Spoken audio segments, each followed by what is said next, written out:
দেখুন, চন্দ্রিমা ভট্টাচার্য কিছুদিন আগে কালীঘাট তৃণমূল কংগ্রেস তাকে সভাপতি হিসেবে, সভানেত্রী হিসেবে তার নাম ঘোষণা করেছে। তিনি সেই পদ থেকে পদত্যাগ দিয়েছে। গতকাল আপনারা সকলেই দেখেছিলেন যে আমরা যারা তৃণমূল কংগ্রেসের বিধায়ক, আমরাই আসল তৃণমূল। আমরা গতকাল যেটা তৃণমূল অফিস বলে সকলে জানে, আমরা সেখানে গেছিলাম।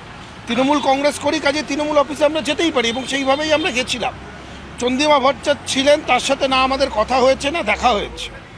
তিনি যা আমি মিডিয়াতে এবং তার মুখ থেকে শুনলাম যে তার আনুগত্য নিয়ে প্রশ্ন করেছেন মমতা বন্দ্যোপাধ্যায়, তিনি তাতে প্রচণ্ডভাবে তার মনোকষ্ট হয়েছে এবং মনোকষ্ট হয়েছে বলেই তিনি এই পদক্ষেপ নিয়েছেন।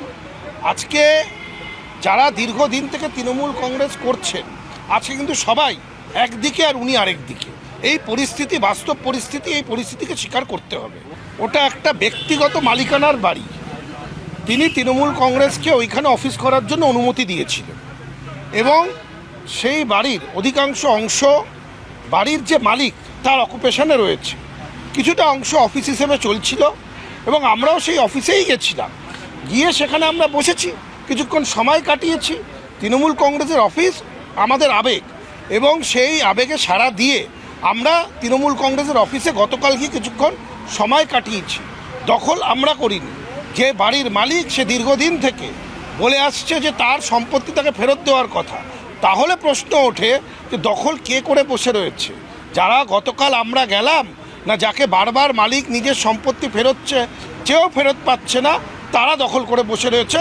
এই প্রশ্নের জবাব তাকে দিতে হবে।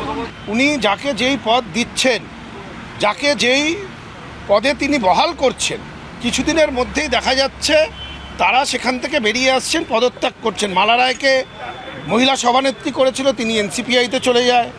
চন্দ্রিমা ভট্টাচার্যকে অপমান করে তাকে মনোকষ্ট দিয়ে এমন ঘটনা তিনি ঘটালেন যে তিনি রাজ্যের সভানেত্রী থেকে পদত্যাগ করছেন।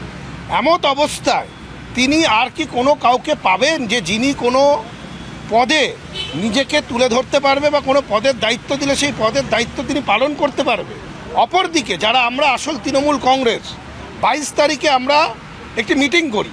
সেই মিটিংয়ে ন্যাশনাল ওয়ার্কিং কমিটিতে কারা থাকবে সেই সিদ্ধান্ত হয় এবং অরূপ রায় আমাদের চেয়ারপারসন হিসেবে সেইখানে নির্বাচিত হন। অরূপ রায় কিন্তু এখনও চেয়ারপারসন রয়েছেন, যারা ন্যাশনাল ওয়ার্কিং কমিটিতে রয়েছেন তারা এখনও রয়েছেন এবং বিভিন্ন পদে যাদেরকে দায়িত্ব দেওয়া হয়েছে তারাও সেই দায়িত্ব কিন্তু পালন করছেন। কেউ পদত্যাগ করেনি, পদত্যাগ ওখানে হচ্ছে। তিনি তার মনের কথা, মনের দুঃখের কথা বললেন যে কিভাবে তাকে কালকে অপমান করা হয়েছে এবং কিভাবে এতদিন তিনি মমতা বন্দ্যোপাধ্যায়ের সাথে থেকে নিজের সর্বশক্তি দিয়ে তার পাশে থেকেও আজকে তাকে এমন প্রশ্নের মুখে পড়তে হয়েছে যেটা অত্যন্ত অপমানজনক। তার আনুগত্য নিয়ে প্রশ্ন করা হয়েছে, যেটাতে উনি খুব দুঃখ পেয়েছেন। দেশের chief election commissioner Gyanesh Kumarji, তার ব্যাপারে এরকম কুরুচিকর শব্দ প্রয়োগ করা, তার নাম বিকৃত করে বলা, আমার মনে হয় এটা সংবিধানের পজিশনে থাকা একজন ব্যক্তির অপমান। আমরাও গেছিলাম, আমরাও গিয়ে ফুল বেঞ্চের সাথে দেখা করে এসেছি দিল্লি গিয়ে। অত্যন্ত সজ্জন ব্যক্তি এবং তিনি আমাদের গুরুত্ব সহকারে আমাদের সব কথা সেখানে তিনি শুনেছেন।